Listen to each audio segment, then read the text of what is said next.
Hello children. In this video we will explain the processes mentioned in the NCERT textbook. In the book, we are asked to explain some of the processes that we see around us. Watch the video till end to understand the processes and what is happening during these processes. You will also learn what type of change is occurring, because this will be the basis for understanding this chapter, which is named as Chemical Reactions and Equations. The first process mentioned in the NCERT is what happens when milk is left at room temperature during the summers. The answer to this question is explained here. The milk will get spoiled. It is an example of a chemical change. जब गर्मियों में room temperature पे छोड़ा जाता है तो दूध खट्टा हो जाता है।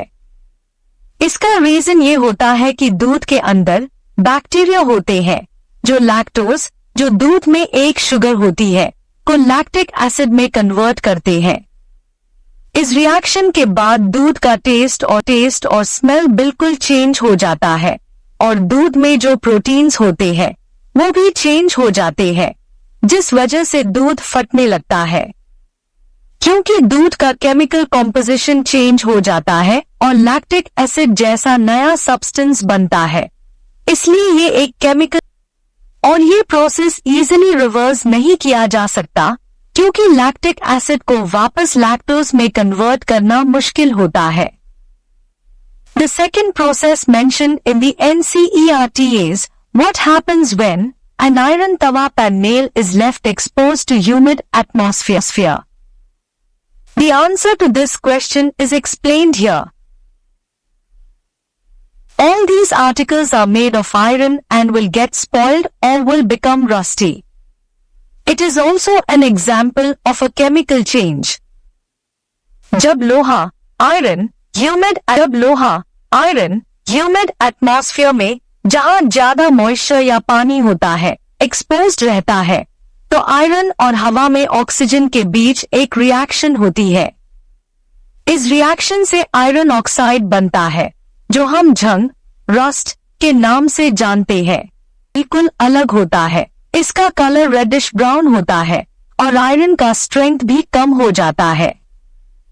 ये एक परमानेंट चेंज है जिसमें आयरन अपनी ओरिजिनल स्टेट में इजीली वापस नहीं आ सकता। रस्टिंग में एक नया सब्सटेंस आयरन ऑक्साइड बनता है जो दिखने और प्रॉपर्टीज में अलग होता है, इसलिए ये एक केमिकल चेंज है।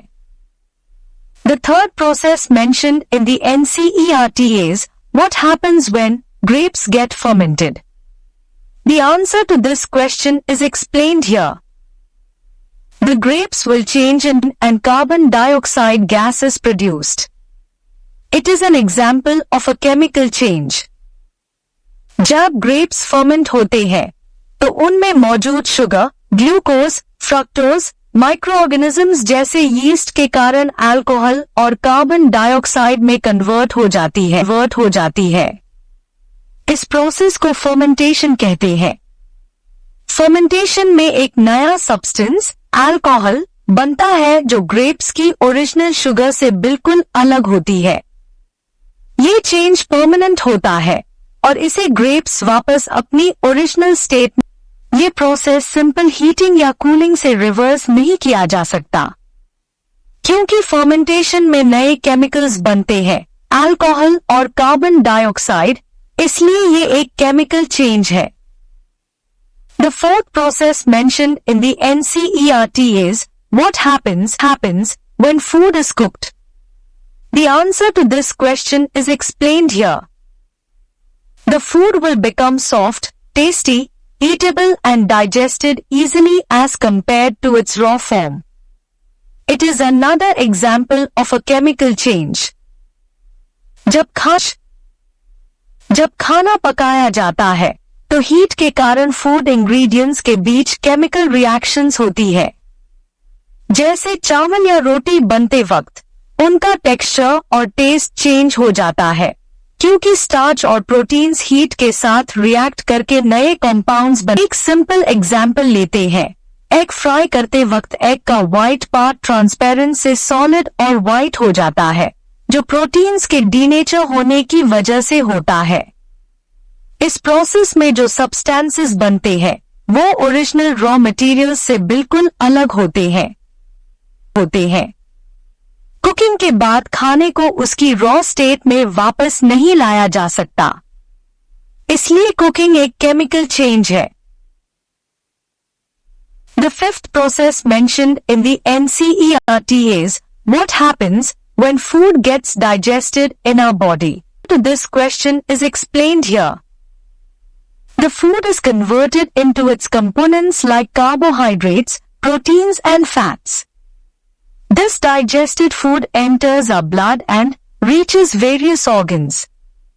The food is converted into carbon dioxide, water and other simpler substances, along with production of lot of heat. It is also an example of a chemical change.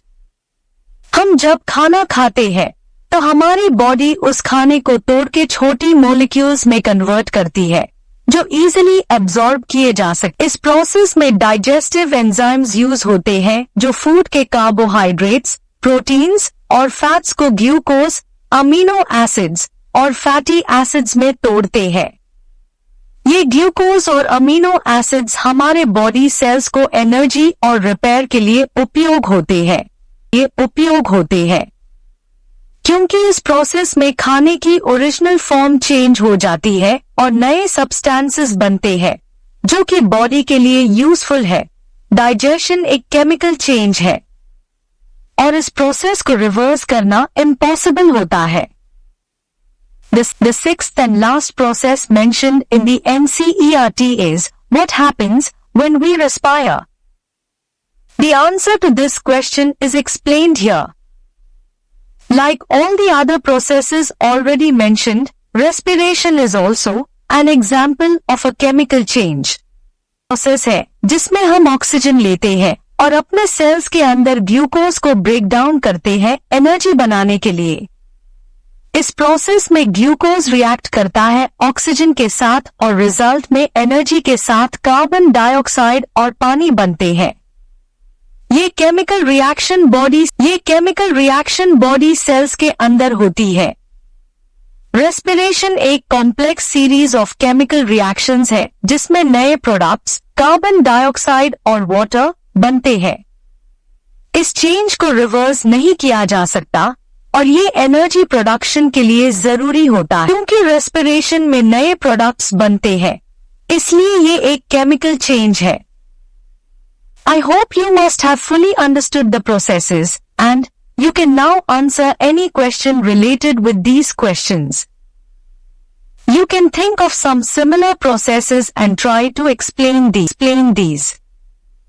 If you have enjoyed the video and wish to have similar videos, then please like, share and subscribe.